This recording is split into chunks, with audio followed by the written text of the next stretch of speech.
Welcome to Nitish diaries YouTube channel.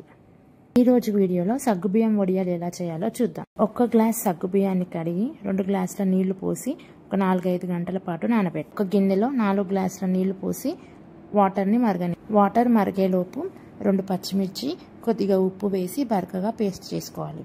Salt తక్కువగా వేయాలి. ఈ మరుగుతున్న వాటర్లో కొన్ని నువ్వులు వేసి నానబెట్టిన సగ్గుబియ్యం కూడా వేసి కొద్దిగా మరగనివ్వాలి.